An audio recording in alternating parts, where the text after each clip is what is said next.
Seattle Seahawks fan, yes, I am one of those. I am very, very excited with this Mike Macdonald hire. And it's kind of funny because when Pete Carroll first stepped down, the Seahawks and and the Seahawks and Pete Carroll came to a mutual, agreement that he was done. I really wanted Ben Johnson. Like, that was the guy. I wanted him and nothing else. And then he said, basically, Seattle, I have a better chance of winning in Detroit, which is very true. I can't even dispute that. But I didn't even think Mike Macdonald would even be somebody that we could go out and hire, given I personally thought that the Ravens would do everything in their power to keep him. And also I thought since he's a hotshot defensive coordinator, it may take him another year or so to really get a head coaching job. Not that he didn't deserve it. It's just I feel like that's how it normally goes for defensive-minded coaches. But we got him on a 6-year deal, and I love it. And the main reason I love this hire is because Seattle's defense over the past 2 years have not been good. Like, ever since the Legion of Boom era ended, Seattle has really struggled to find its footing defensively, which is kind of the reason they're in the situation that they are in, where they haven't really won a playoff game in a while. And that's part of the reason why Pete Carroll's not the head coach no more. Mainly, I feel like it's because he's just getting up there in age, and that maybe it's just about time that he, shut it down. But also, the defense just fell off. And it's been the reason why you haven't been as good as you probably should be. Because this Seattle offense, even with the loss of Russell Wilson, ever since then, the Seattle offense has been really good. Geno Smith and company have been doing what they've needed to do. It's just that this defense has not. And I have stats to kind of back up why I see it like that. I mean, if we just look at this year, I have all the stats. The first stat I have up is not even a stat. It's just the fact that the Panthers scored 27 points. The Carolina Panthers, which have a terrible offensive line, a terrible receiving room, and a rookie quarterback that's back there fighting for his life, and he put up 27 on y'all. That's crazy. That should never happen. But they let up 371.4 yards per game this year, which ranked third worst. They let up 138 rush yards per game, which ranked second worst. Teams had a 46% third down conversion rate on them, which is third worst. And then they also were on the field for the longest per game in the league at 33 minutes and 22 seconds per game, which is the worst. Like, this defense did its team no favors at all. Then even if we go back to last season they let up 150 rush yards per game. You cannot win games when you're letting up this many rush yards. And then also they just allowed total last year 362 yards. Like, it got worse total yards wise, which is kind of funny to me. Because the thing about this Seattle defense is it's not that it doesn't have the people. The Seattle defense has the talent to be good. They're just not where they should be, and the talent be showing. Especially in this team secondary. You have Tyreek Woolen, who had a really, really good rookie year, didn't have the best sophomore year, but still showed flashes. You had Devon Witherspoon, who had a phenomenal rookie year for the standards I had for him. I was high on him, but I did understand that as a DB coming into the league, sometimes it takes a little bit of time, but he was an impact player, and he's somebody that I can see Mike Macdonald using as not exactly like a Kyle Hamilton, but just have a lot of fun with him, putting him all over the place, given that he is a good cover guy, but he's also very physical and not afraid to tackle. He had a game this year where he had 2 sacks on Daniel Jones. Yes, that is Daniel Jones and the Giants, but 2 sacks for a DB is very hard to do. Then you had Julian Love, who had himself a really, really good year, and Trey Brown. That is your secondary, which are all pretty young. That's not even accounting Quandre Diggs, who is getting up there in age. Jamal Adams, who may not be with the team this offseason. He's a likely person to get cut, which wouldn't surprise me. You want to give out from under that money. He really hasn't been healthy. And then even besides that, they aren't the best at stopping the run, but they have Draymond Jones, who was someone who I was really high on. I really loved the acquisition of him last free agency period, last offseason.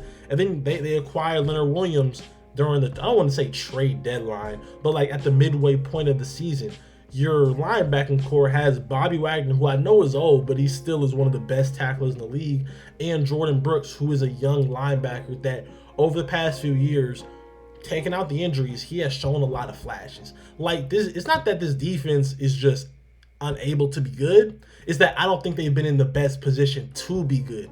And I think Mike Macdonald can do that. And I know what a lot of people are going to say is that he was a defensive coordinator for the Ravens, and the Ravens had all the talent in the world. Like they literally had the best safety in the league in Kyle Hamilton, the best linebacker tandem in Roquan Smith and Patrick Queen, and honestly the best linebacker room if we account for Malik Harrison too, 6'14" native. I see you. And people will say, is that why he was so good? Yes, that is partially why, because he was coaching great, amazing, talented players. But also, if you really watch the games, their scheme was amazing. The way he was able to utilize his players. You know, coaches can be coaching talent, but if you can't coach it right, then the talent's not going to do what it's supposed to do. In some cases, you know, some players are good enough to play through bad coaching, but it's really, really hard to. But he was putting his playmakers in the best positions for them to succeed. And as a coach, that is a really hard thing to do. And if as a coach, if you can do that, that is amazing. In the division you're in, your defense can't be allowing this many rush yards. You play in a division with the 49ers and Christian McCaffrey where they're going to run the ball. Yes, I get it. Brock Purdy has been throwing the ball around very well. They have all the weapons to throw the ball. But at the core, the 49ers want to run the ball. And you can't be in a division where you have to play them 2 times a year and you cannot stop the run. And then you have the Rams where, yes, they do have Matthew Stafford. I know a lot of people think Sean McVay is this coach that likes to throw the ball a lot. No. He's from that Shanahan tree. He wants to run the ball too. He wants to set up the run. He wants the run to set up everything else. So if you can't stop the run, you're really not going to be set up to succeed in that division. So and Mike Macdonald coached the best run defense last year for Baltimore. And I think he has the talent to get the good type of results. And me personally, I like it best when the head coach is a defensive-minded coach. I found that not that they're like the best type of coach to have be your head coach, but I like it better than having an offensive guru. While yes, I did want Ben Johnson for selfish reasons, mainly because I wanted to see what Ben Johnson would do with Kenneth Walker, Zach Charbonnet, DK Metcalf, Tyler Lockett, Jackson Smith, and Noah Fant. I like having a defensive-minded person because at the end of the day, in the playoffs, defense travels. You need that side of the ball. And also, what I've noticed when I've looked at teams who have defensive coaches, they tend to make very smart decisions in terms of quarterbacks because a lot of the times, defensive coordinators are going to go out there and get quarterbacks that they know they would hate going against, which means they probably get the best quarterback possible or a quarterback that can use their legs. Now, that doesn't mean I want Seattle to go out there and get another quarterback. I really don't.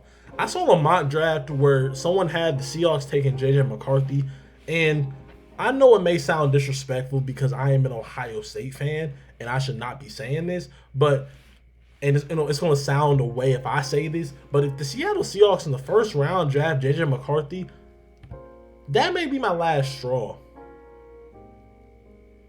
It's not because Geno Smith's actually playing really, really good football, and I think you can last with him for the next 2 to maybe 3 years. It's just that boy is not good. He is not good. I don't think he's even I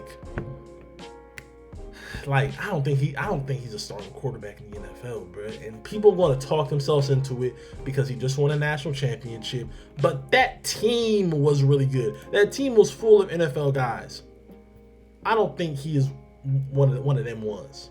You know, if the Seahawks take any quarterback, I would like it to be one of the four of Caleb Williams, Drake May, Jaden Daniels, or Michael Penix. And none of that is happening because those four dudes are not going to make it to number 16, which I'm pretty sure is where the Seattle Seahawks are picking, because they find themselves in a position where too good to be bad, but not bad enough to be really good. It's